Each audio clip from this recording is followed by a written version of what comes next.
I stood at the edge of the ballroom, my emerald satin dress quietly reflecting the glow of the crystal chandeliers overhead.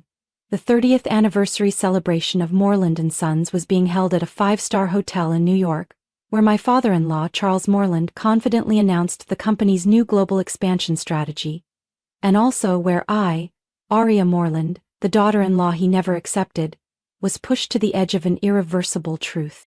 I knew Charles had never trusted me, a girl from Indiana, graduate of a small arts college, who turned down his job offer and instead opened a small interior design studio. Studio, as he often sneered, is just a fancy word for an unprofitable hobby. But that evening he didn't stop at dismissive glances. As red wine filled crystal glasses, Charles stood up, smiled charmingly at the crowd of investors, partners, and media, then looked straight at me like he was ready to throw a verbal punch. The Moreland family has always valued dedication and performance. We don't believe in pipe dreams or so-called artistic startups.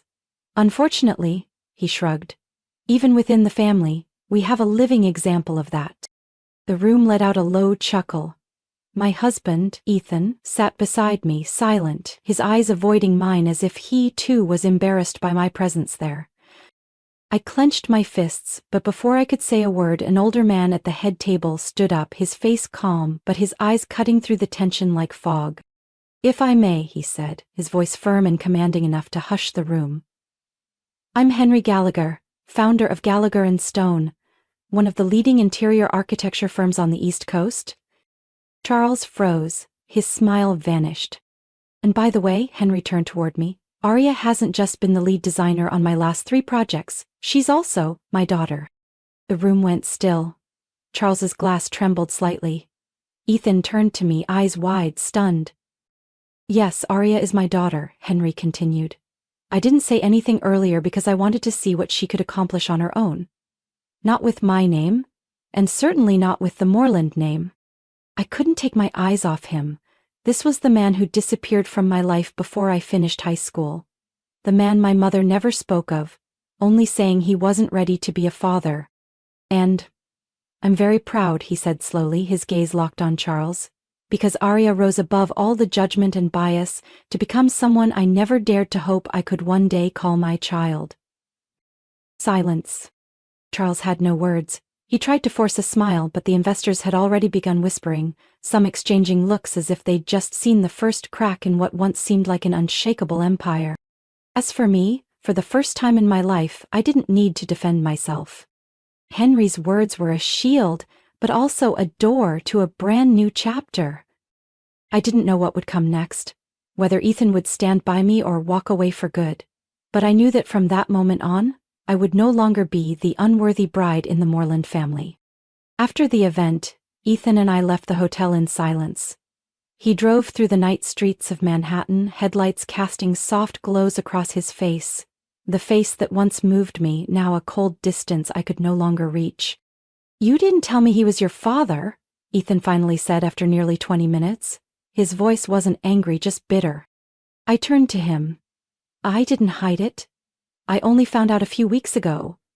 I hadn't even processed it when your father turned me into entertainment in front of the entire investor circle." Ethan gripped the steering wheel tighter, eyes fixed on the road. "And you chose to side with him? Right in front of my dad? In front of everyone?" That question didn't need an answer, but I replied anyway, softly. "I didn't side with anyone, I stood for myself." Since I married Ethan, I'd learned to stay quiet at family gatherings, at parties where people toasted the Moreland legacy, never once asking about my dreams. Charles always called my studio a youthful experiment, urging me to wake up soon and accept a role in the company's marketing department. A stable job, more meaningful than arranging couches for strangers. At first, Ethan defended me, gently telling his father that I needed time to build my own brand. But over time that defense faded, then vanished. He started repeating Charles's words, almost verbatim. "Aria, you've given it a shot. If it's not working, what's wrong with trying a different path? My dad can set you up with steady work, regular income. We could think about a bigger house, maybe even a child." "Are you talking about your dream or your father's?" I had asked during a fight 6 months ago. And since then, Ethan stopped having deep conversations with me about work. Every time I mentioned a new client or an exciting project, he'd just nod absently. like I was talking about a hobby he no longer cared to follow. I didn't blame him entirely. Charles's influence was no small thing. The man had a way of making people doubt themselves, polished, polite, but suffocatingly authoritative. I still remember a night in January, after I declined an offer to design the company's showroom. Charles invited me to his office. He sat behind a massive desk, placed a contract in front of him and said, "Aria, you don't have to fight. We could work together. But if you insist on chasing this little path of yours, sooner or later, Ethan will get tired." I looked at him, seeing all the layers of power gleaming beneath his calm expression. "I don't need you to define success for me. And Ethan, if he gets tired of me being myself, that's not my fault." That's when I knew I had to be stronger than ever. And now, with my biological father, Henry Gallagher, unexpectedly stepping in, not to save me, but to acknowledge me as part of his world, I realized I was no longer alone. I didn't need anyone's permission to chase my dream, and I didn't need anyone's approval to be worthy. Ethan brought me home. To what used to be our home. Now just an empty shell. I stepped out of the car, turned back to him one last time before heading inside. "You can keep standing behind your father, Ethan," I said, not with bitterness but clarity, "but I won't. I won't be a background character in someone else's story, not even for someone I once loved." Ethan said nothing, only his eyes, torn and uncertain, followed me until the elevator doors closed. I didn't know what would become of us. But one thing was certain. I would never go back to being the quiet, overlooked wife in the Moreland family again. I didn't sleep that night. Though the city lights outside the window still blazed, inside me was a vast darkness, confusion, pain, and a curiosity I couldn't quiet. The next morning, a cream envelope on my desk stopped me in my tracks. No return address. Just, "To Aria," handwritten in firm, familiar script. I slowly opened it. Inside was a sheet of embossed stationery, with a few carefully written lines. "Aria, I know I have no right to appear so suddenly at that event, but I couldn't stay silent while people disrespected my daughter. If you're open to a conversation, not between professionals but between a father and his child, come to the Lantern on Saturday 10 a.m. I'll be waiting. Henry?" I held the letter for a long time. I had never imagined that the man who walked away from my mother and me would turn out to be Henry Gallagher, the same man who'd been on the cover of Architect Digest just months ago, shining in a world I had always admired from afar. I told Aunt Rosa, who raised me after my mother passed. She fell silent for a moment, then sighed. "Your mother once said, if one day you're strong enough to face him, then you have every right to do it. Not to forgive, but to understand why." Saturday. I arrived at the Lantern 10 minutes early. The little cafe sat at the end of a tree-lined street in Brooklyn, in vintage glass windows and deep brown leather chairs. Henry was already there, sitting in the corner with a nearly empty cup of espresso in front of him. I walked over. He stood up immediately, a little awkward. "Hi, sweetheart." "Hi, sir," I replied, unsure what to call him. We sat down, and for a moment, neither of us said a word. His eyes quietly studied me, like he was trying to find pieces of a memory he'd lost for 28 years. "I didn't come here for an apology," I said, calm but firm. "I came to understand why you left." Henry nodded. "I won't make excuses, but I'll be honest." He told me about his younger days, a dreamer, obsessed with design and big ideas, but completely unfit for building a family. When my mom got pregnant, he panicked. "I didn't think I could be a father. I thought, if I stayed away, you and your mother would be better off." I listened without interrupting. Each sentence he spoke opened a door to a past I'd never known. I was wrong, and I've known that every day for the past 28 years. We sat in silence again. But it wasn't an empty space. It was a quiet place where we could finally hear each other. "You're in interior design," he asked, his eyes lighting up. "You have a very distinct aesthetic." I smiled faintly. I'm not sure where it came from, but when I was a kid, I used to sketch rooms from my imagination on paper. "Like your mom," he said softly. "She had a gift for making everything feel balanced." We began to talk more, about work, about modern design fused with cultural roots, about projects I had admired for years, only to now learn he was the mind behind them. And for the first time in my life, I didn't feel out of place talking about my passion. "I know you don't need me," Henry said as I was about to leave, "but if you'll let me, I'd like to be part of your world. Not because we share blood, but out of respect for the strong woman you are." I nodded. No promises, but no refusal either. As I stepped out of the cafe, the late morning sun touched my shoulder, soft but warm. I didn't know where this would go, but I knew this conversation was the first step toward understanding myself better, my roots, my drive, and why I felt so deeply connected to beauty, structure, and emotion in space. A week after that meeting at the Lantern, I received an email from Henry. The subject line was simple: "We need to talk." We met again in a private conference room at Gallagher and Stone's headquarters, 27th floor, overlooking the Hudson River. This space was nothing like the cozy cafe. It carried the weight of strategy and power, and I knew today's conversation wasn't just about family. "Do you know why I didn't bring this up the first time?" Henry asked, opening his laptop and scrolling through a few documents before stopping on a supply chain map. "Because you thought I'd say no?" I asked, my eyes scanning the data on the screen. "Because I wanted to be sure you were here for yourself, not for me," he replied. "But now it's time you knew." He turned the screen toward me. "This is Moreland Corporation's global supply chain for the Heritage Luxe line, their flagship strategy for the European market next year. 3 critical pillars: exclusive 3D pattern printing tech from Altatech, silk, sourced from Lyon under a 5-year contract, and finally their luxury leather supplier, Maison Villiers, France." Her social media post asked for updates. I frowned. "But Villiers only partners with one designer each year. You said they were extremely selective." Henry nodded. "And this year they haven't chosen anyone yet." I looked at him, starting to understand. "Aria," he said slowly, "Moreland is betting everything on this line. If they lose Valio, they'll have to switch to substitute leather, meaning they'll lose brand positioning and fail to meet premium distribution standards in Milan, Florence, and Vienna. That would derail Charles Moreland's entire European expansion plan."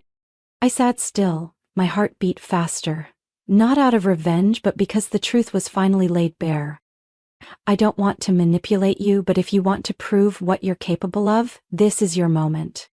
A few days later, I flew to Paris to meet with Maison Villiers' representative, Madame Céline Dufort, a silver-haired woman, elegant with piercing, powerful eyes. We met in a sunlit room inside their Les Marais showroom, where antique leather books and handmade samples were displayed like art. "We've heard of you," Madame Céline said, her French-accented English calm and graceful. "Studio Aria Design has done some notable boutique projects in New York." I presented my concept for the Urban Heritage Collection, reimagining historic architecture through modern interiors, using natural leather as the focal point. I didn't mention Moreland. I only talked about myself, my blend of heritage and individuality, of tradition and reinvention. Céline turned each page of my sketchbook, nodding occasionally. "You seem to understand the soul of the material rather than trying to show it off," she remarked. "As someone from fashion, I've seen many use leather as a status symbol, but with you, it has depth." I didn't respond.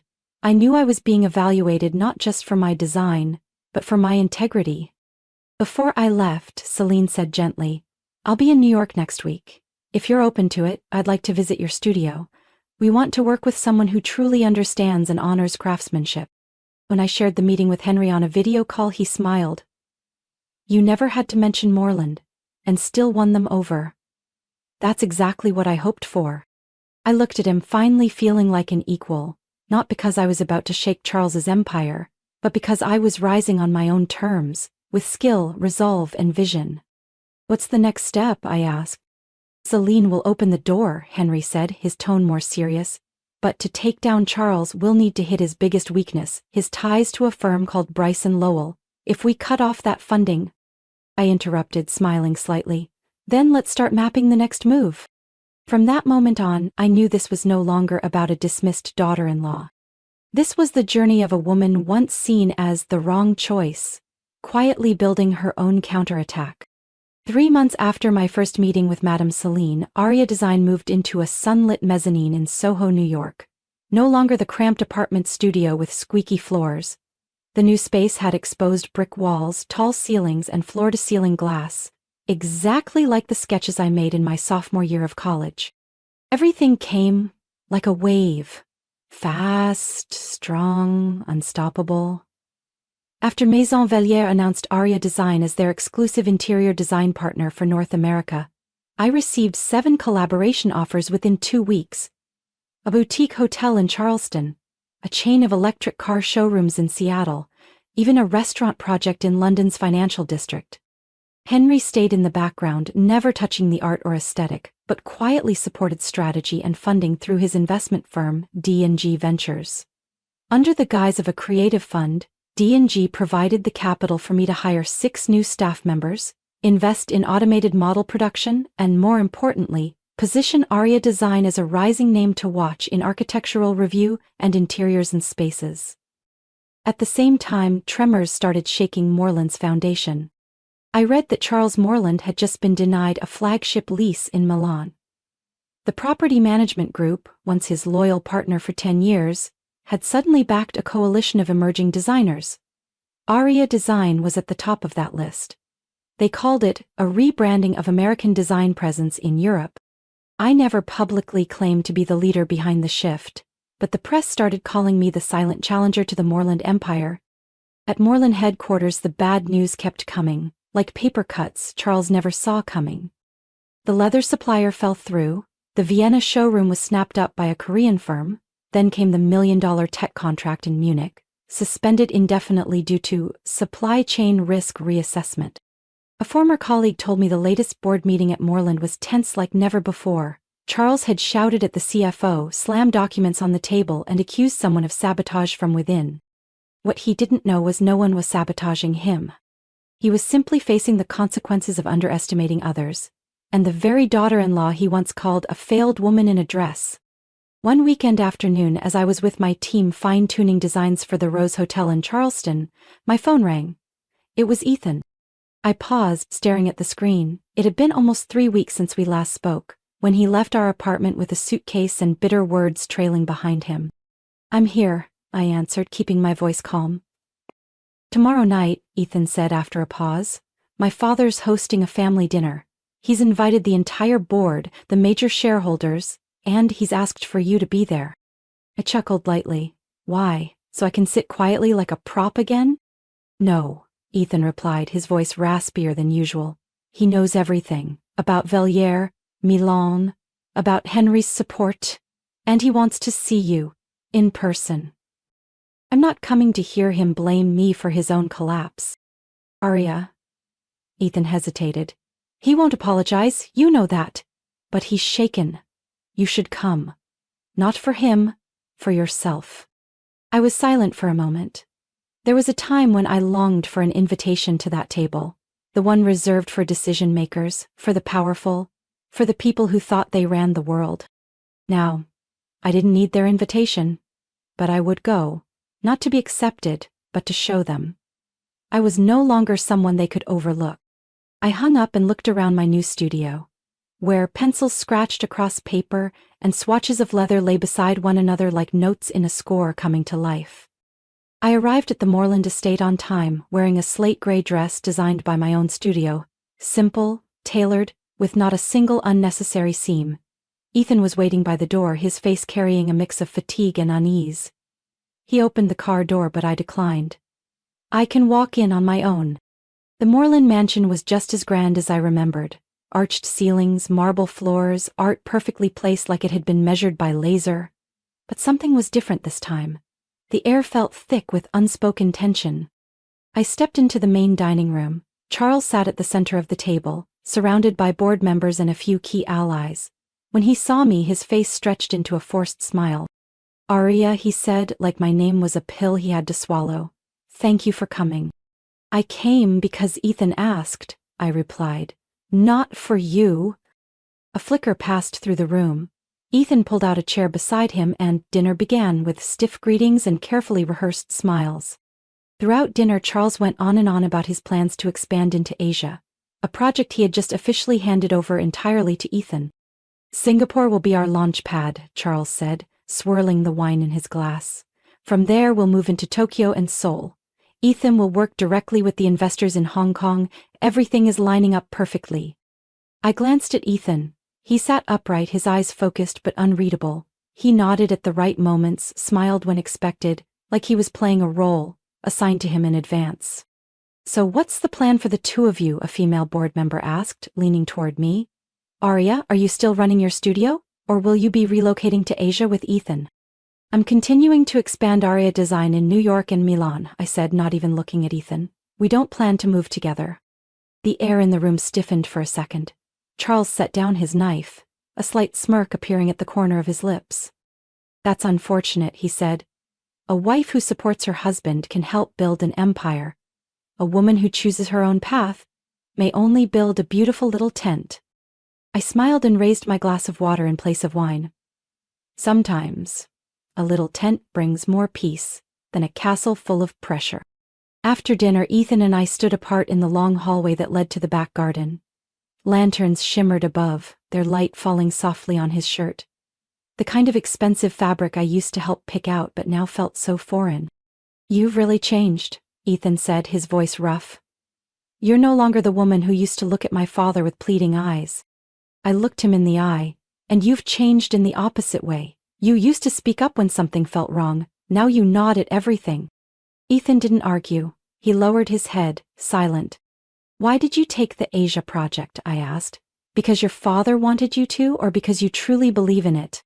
He inhaled deeply, then exhaled, staring into the shadows of the garden. I don't even know anymore, Arya. My father says it's a golden opportunity. If I succeed, I'll finally have a voice on the board.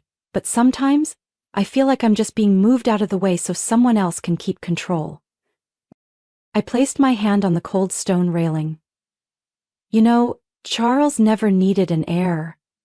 He needed someone willing to step back every time he stepped forward. Ethan turned toward me, his eyes full of confusion. I no longer felt the need to soothe. I don't blame you for listening to your father, I said gently. I just can't walk beside someone who's lost the sound of his own voice. He reached as if to touch me, but stopped. So, he asked, his voice almost breaking, does this mean we're going our separate ways now? I didn't answer right away. I just looked at him. This man who once led me through a snowstorm to propose on the rooftop of a greenhouse, now, trapped in the armor his father had forged for him. Ethan, I said at last, I can't pull you out of it, but I won't wait for you anymore. I turned and walked across the stone tiles I had once designed for the Moorland garden renovation. Each step felt firm, like those stones no longer belonged to their house, but paved the way to my own future. Under the warm yellow lights of Château de Brissac in southern France, where Charles Moorland was hosting the 35th anniversary of Moorland Corporation, the air was full of laughter, clinking glasses, and toasts. This was his night to reassert his image after a string of quiet failures in Europe, and his chance to regain control. I entered with Henry dressed in a simple black gown with long velvet sleeves, elegant without being flashy.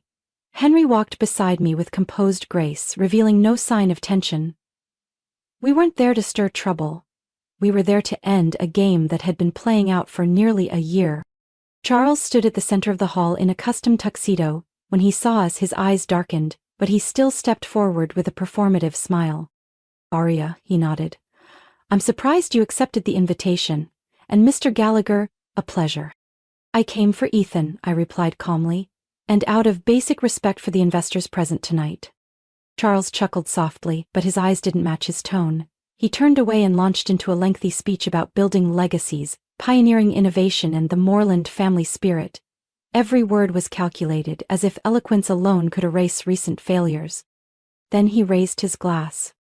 We are proud to announce a long-term strategic partnership with Bryce and Lowell Capital, aimed at aggressive growth in Asia and sustained dominance in Europe. Applause echoed, almost as if the room had been programmed to respond on cue. Charles lowered his glass and looked directly at Henry and me, and tonight, I want to thank everyone who has challenged me. It's because of pressure from competitors that Moorland Corporation has grown stronger. I could see it. He couldn't resist taking a jab, but I was ready. Henry gently touched my arm as a signal. I nodded and stepped toward the microphone beside the stage.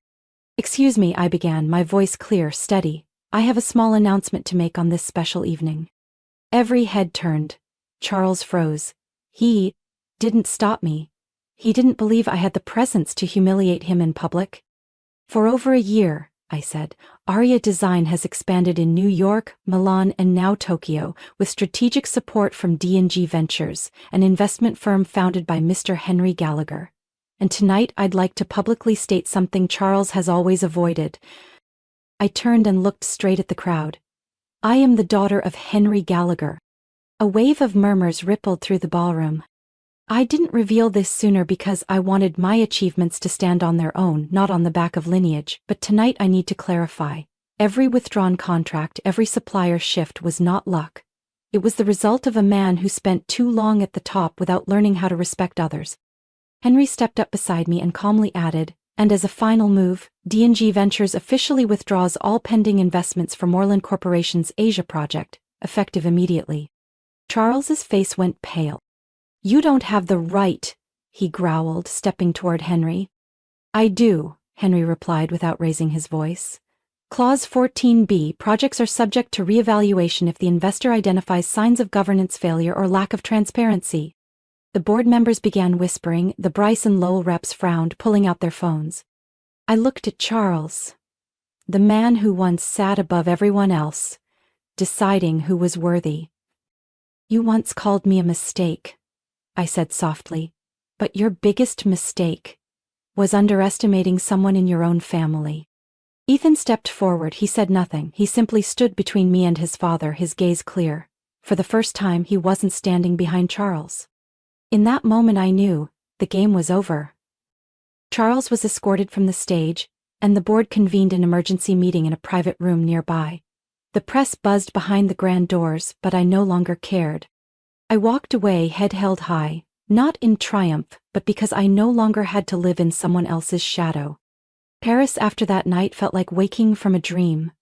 The lights along the Champs-Élysées still sparkled, but inside me was a strange quiet. Not relief, not pride, just emptiness. As if every emotion had already been spent, leaving me with a victory that didn't taste quite sweet. Charles Moreland was temporarily suspended by the board for 90 days, pending a full audit of all expansion projects and contracts. Major shareholders called for independent reviews. Headlines exploded.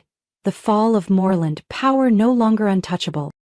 I thought that moment would bring me justice. But truthfully, what I felt most was exhaustion. I returned to New York 2 days later, turning down all interviews, press inquiries, and even offers from luxury brands that once ignored me. The Aria Design office was still lit, the team hard at work finishing mock-ups for a boutique hotel in Florence. But the urgency in me was gone. That victory had cost too much. Back in the small apartment I moved into after leaving Ethan, I sat at my desk, a cup of tea in hand, untouched. The files from D&G Ventures were still there, along with offers to expand to Tokyo and Los Angeles. Everything I once dreamed of, within reach. And it was then I realized what I had left behind. Ethan. We hadn't spoken since the party, no text, no note, no official goodbye, but no effort to hold on either. We had simply drifted apart, like two trains that changed tracks long ago without admitting it. I had loved him, that never changed. But love doesn't keep someone who's already lost themselves. And maybe I had lost part of myself in the revenge too. That night, Henry came to visit. He brought 2 sandwiches and a bottle of light red wine. I'm not here to offer praise, he said, settling into the armchair across from me. I came to ask you one thing. I nodded. How do you feel after all of it? I looked him straight in the eye. I feel free, but also empty. Have you ever felt that? He chuckled quietly. Every time I won a bid and lost a good partner. Victory. Without someone to share it with. We sat in silence, the wine bottle still unopened between us. Henry reached out and gently touched my shoulder. You've walked a path most wouldn't dare take. But if I may give you one piece of advice, don't become another Charles. From now on live clearly, honestly. No more chess games, Aria. I smiled gently, not sad, not happy, just accepting. The next morning I emailed Henry to decline the Tokyo collaboration. I decided to pause expansion and focus on building Aria Design into a space for nurturing creativity, not just for me, but for young designers chasing the same hope I once had. I moved the studio to a quieter part of Brooklyn and opened a new branch, Aria Lab, dedicated to nonprofit projects, community support, and sustainable design. I no longer wanted to fight for market share, I wanted to build. Months later, I received a postcard from Singapore. No name, just a familiar handwritten line. Hope you're still designing things that make this world a little more beautiful. I keep that postcard in my notebook, as a gentle reminder that not all endings are angry, some simply fade, to make space for what's next. Aria's journey was one of reclaiming her voice and true worth from a world that underestimated her. Though she won brilliantly and flipped the board, she also faced the cost of vengeance, a broken marriage and quiet loneliness. But instead of letting bitterness consume her, she chose transparency, creativity, and authenticity. That was her greatest win. What do you think about Aria's journey? Was she right to flip the game, or is there something you would have done differently? Share your thoughts below and don't forget to follow the channel for more powerful stories about family and life.